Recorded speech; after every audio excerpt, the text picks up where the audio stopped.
क्या शपथ ग्रहण के बाद एनडीए में बड़ी फूट पड़ने वाली है? क्या नाराजगी बढ़ने वाली है? जहां उम्मीद और अपनी मांगे रखी गई उपेंद्र कुशवाहा, जीतन राम मांझी और बीजेपी के हनुमान चिराग पासवान के जरिए, लेकिन उन मांगों के अनुसार मंत्री पद नहीं बांटे गए, तो क्या नाराजगी बढ़ सकती है? क्या वो चिराग पासवान जो किंग मेकर की भूमिका में नजर आए, वो चिराग पासवान जिन्होंने 19 सीटें जीतकर बीजेपी और जेडीयू को सत्ता में लाया, वो चिराग पासवान अगर 19 सीटें ना जीतते तो बड़ा प्रभाव बिहार के चुनाव में पड़ता। दरअसल जहां 89 सीटों के साथ भारतीय जनता पार्टी पहले स्थान पर बनी, तो वहीं जेडीयू 85 सीटों के साथ दूसरे नंबर पर आई और एनडीए में तीसरी सबसे बड़ी पार्टी चिराग पासवान की नजर आई। जो 2020 में चुनाव हुआ उसमें चिराग पासवान सिर्फ एक सीट ही जीत पाए थे और वो भी जेडीयू पार्टी में शामिल हो गए थे, लेकिन इस बार एनडीए द्वारा 29 सीटें दी गई और 19 सीटों को जीतकर चिराग पासवान एक बड़े मुकाम पर नजर आए।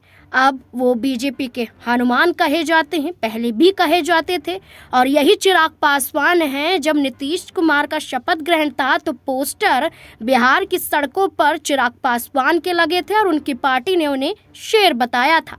अब मंत्री जो पद की शपथ ली है, किस आधार पर ली गई है, पहले इसके बारे में चर्चा कर लेते हैं। देखिए, नीतीश कुमार ने 10वीं बार बिहार के मुख्यमंत्री पद की शपथ ली। उनके बाद बीजेपी के सम्राट चौधरी और विजय कुमार सिन्हा ने कैबिनेट मंत्री पद की शपथ ली।